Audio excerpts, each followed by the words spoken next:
Hello दोस्तों, welcome back my YouTube channel. और आप देख रहे हैं मम्मा एंड मिस्टी। तो कैसे आप सब? उम्मीद करते हैं आप सब बहुत अच्छे होंगे। तो मैं भी बहुत अच्छी हूँ आपकी दुआ से। तो मेरा जैसा कि आपको पता है कि 7 मंथ मेरा स्टार्ट हो गया है। और आज मैं बताने वाली कि 7 मंथ में मुझे क्या क्या प्रॉब्लम मतलब शुरू हो गई है। तो दोस्तों, जैसा कि सभी को पता है कि 7 मंथ मतलब 7वां महीना लगते ही बच्चे का जो वज़न है वो काफ़ी तेज़ी से बढ़ता है। तो 2 अल्ट्रासाउंड मैंने करा लिए हैं। एक अल्ट्रासाउंड मैंने 5वें महीने में कराया था और एक अल्ट्रासाउंड मैंने अभी जस्ट आज ही करा के आई हूँ। तो आज है 16 तारीख। तो आज मैं अल्ट्रासाउंड करा के आई हूँ। तो जब से तो जब से 7वां महीना स्टार्ट हुआ है तब से काफ़ी मतलब प्रॉब्लम में 7वें महीने के साथ साथ काफ़ी सारे प्रॉब्लम स्टार्ट हो गया पूरे शरीर में। तो सबसे ज़्यादा प्रॉब्लम मुझे होती है जहाँ पे मेरा सिजेरियन हुआ था, वहाँ पे उस जगह पे मतलब बहुत ज़्यादा पेन रहता है। और कल मैं डॉक्टर के पास गई थी तो उन्होंने मुझे बताया कि ये तो मैंने उनसे पूछा था कि डॉक्टर साहब, मैं जब से मतलब 7वां महीना लगा है तो जहाँ पे मेरा सिजेरियन हुआ था वहाँ पे मतलब बहुत ज़्यादा पेन रहता है, बहुत ज़्यादा। क्योंकि 15 से 20 मिनट भी अगर मैं बैठ जाऊँ तो वो जगह मतलब बहुत ज़्यादा पेन करने लगती है। डॉक्टर ने बोला कि कुछ तो इस वजह से हुआ है कि बेटी अभी छोटी है, आपके अभी सिजेरियन हुआ था, पूरे 2 साल की भी नहीं है। तो इतनी जल्दी मतलब सिजेरियन के जो टाँके हैं वो भरते नहीं है जल्दी से, और पेन उनमें रहता है। और दूसरी दूसरी वजह है आपकी प्रेगनेंसी। क्योंकि बच्चे का वेट जैसे जैसे बढ़ेगा उस हिसाब से मतलब वो सिजेरियन की जगह मतलब ज़्यादा पेन करेगी। क्योंकि बच्चे का वज़न उस पर पड़ता है, तो वहाँ की जो मतलब खाल है वो खिंचती है, तो उस वजह से वो ज़्यादा दर्द करती है। तो उन्होंने कुछ मेडिसिन लिख के दी थी मुझे, दवाइयाँ लिख के दी थी। तो उन्होंने बोला था कि अगर ज़्यादा दर्द हो तो सुबह शाम मतलब एक ही गोली उनमें से ले लेना, और ज़्यादा दर्द ना हो तो आप पूरे दिन में एक ही गोली लें। और कोशिश करें कम से कम बैठने की, ज़्यादातर आप बेड रेस्ट ही लो। तो बेड रेस्ट तो मुझे पहले भी बताया था, जब शुरू में प्रेगनेंसी शुरू हुई तो मैं डॉक्टर के पास गई थी। तो उन्होंने मुझे बताया था कि 6 या 7 मतलब 6 या 7वें महीने के बाद आपको बेड रेस्ट लेना पड़ेगा। क्योंकि ये प्रॉब्लम आ सकती है, क्योंकि एक तो आपका सिजेरियन हुआ है, अगर नॉर्मल होती तो उसमें इतनी ज़्यादा प्रॉब्लम नहीं आती। तो इसकी वजह से फिर उन्होंने मुझे बेड रेस्ट बोला था कि आपको 6-7वें महीने के बाद आपको ज़्यादा से ज़्यादा बेड रेस्ट ही लेना है। और ज़्यादा देर तक मतलब खड़े भी नहीं रहना, और ज़्यादा देर तक बैठना तो बिल्कुल भी नहीं है। तो भी सिजेरियन की जगह पे बहुत ज़्यादा पेन रहता है। और जब मिष्टी की बार को प्रेगनेंसी थी तो उस टाइम में मुझे मतलब कमर में दर्द नहीं था, लेकिन अब की बार कमर में दर्द बहुत ज़्यादा रहता है। वो शुरुआती दिनों से ही 7वां महीना लगा अभी तक भी मतलब बहुत ज़्यादा पेन रहता है पूरे कमर में। और बहुत ज़्यादा थकावट और नींद बहुत ज़्यादा आती है, बहुत ही ज़्यादा। और इस बार मेरा कुछ खास मतलब खाने का मन नहीं है। क्योंकि इस वक्त बहुत से लोग बोलते हैं कि प्रेगनेंसी में किसी का खट्टा खाने का मन करता है, किसी का मीठा खाने का मन करता है, किसी का तीखा खाने का मन करता है।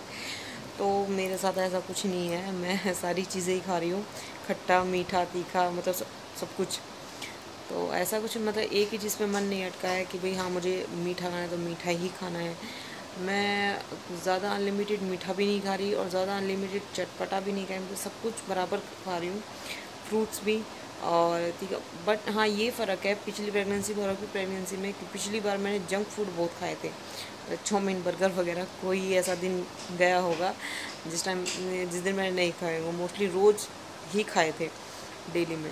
बट अब की बार मतलब ऐसा कुछ खास मन नहीं है बाहर की चीज़ खाने का।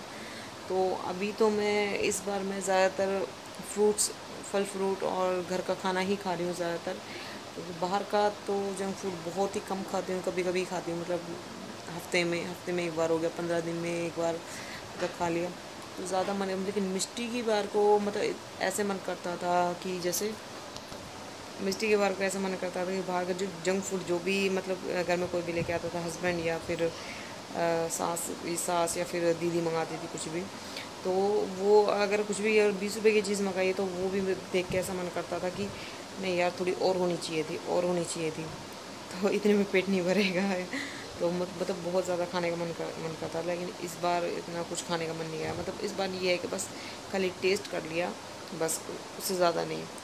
तो अब की बार मुझे मतलब ज़्यादातर फ्रूट्स खाना ही पसंद है, फ्रूट्स खा, और मैं डेली में फ्रूट्स ही खा रही हूँ। तो इस बार की प्रेगनेंसी में मतलब चेहरा पहले से बहुत ज़्यादा डाउन हो गया है। तो पिछली मिर्ची की बार को जो प्रेगनेंसी थी तो उस टाइम मतलब चेहरा काफ़ी अच्छे से खिल गया था और उसमें वज़न भी काफ़ी बढ़ गया था। लेकिन अब की बार ऐसा कुछ नहीं हो रहा, उल्टा मैं घटती ही जा रही हूँ, लेकिन वज़न बिल्कुल भी नहीं बढ़ रहा और रंग भी बहुत मतलब सांवला होता जा रहा है। अब ऊपर वाला जाने क्या होगा क्या नहीं होगा, फिर सोच के मन में डर भी लग रहा है कि कैसे होगा कैसे नहीं होगा। तो अब बस ऊपर वाले को छोड़ दिया है कि जो भी होगा बस सही सलामत हो जाए। और आप भी प्रे करना कि जैसे ज़्यादा तो डॉक्टर के पास मैं गई थी तो मैंने डॉक्टर से पूछा था कि क्या मतलब नॉर्मल सिजेरियन के बाद नॉर्मल डिलीवरी हो सकती है। तो उन्होंने बोला था कि नॉर्मल डिलीवरी मतलब बहुतों की होती है, लेकिन मतलब दो तरह के ऑपरेशन होते हैं, एक तो मतलब सीधा होता है और एक आड़ा होता है। तो मेरा आड़ा है, तो उन्होंने बोला था कि उसमें मतलब नॉर्मल डिलीवरी के बहुत कम चांस रहते हैं, बहुत कम। जहाँ तक कि मेरा अंदाज़ा है आपका मतलब 99% सिजेरियन ही होगा। तो उस बात को लेके वो थोड़ा डर भी लग रहा है कि यार क्या क्या होगा, क्योंकि पिछले सीजन में मुझे काफ़ी प्रॉब्लम आई थी बहुत ज़्यादा। तो उसमें काफ़ी मतलब वैसे तो मैंने सारे टेस्ट वगैरह सब कराए हुए थे, लेकिन उसके बाद भी उन्होंने सब टेस्ट HIV टेस्ट और ये क्या नाम है ये ब्लड टेस्ट वगैरह मतलब सब किए, दोबारा से किए थे। और उसके बाद उन्होंने यहाँ पे जो मतलब कैनुला लगाया था तो उन्होंने यहाँ पे लगाया था अंगूठे के साइड। तो उन्होंने जो सुई उसमें मतलब कैनुला जब लगा रहे थे तो उस टाइम में वो शायद सुई हड्डी से टच हो गई थी। तो उस टाइम में इतना मतलब बहुत बुरी तरीके से झंझनाट पना आया था हाथ में, मतलब हाथ कप आ गया था पूरा। और उस टाइम मुझे बहुत रोना आया था, क्योंकि पूरी डिलीवरी में पूरे सिजेरियन में मुझे कहीं इतनी प्रॉब्लम नहीं आई जितनी कि मुझे वो कैनुला लगने में आई थी। क्योंकि अभी भी उसी बात को लेकर मुझे डर लग रहा है कि बस अब की बार फिर ऐसा ही ना हो जाए, और फिर ऐसा ही ना हो जाए। बट अब क्या कर सकते हैं, अब जो होगा देखा जाएगा। तो चलिए अभी फ़िलहाल के लिए इतना ही। तो मिलते हैं नेक्स्ट व्लॉग में।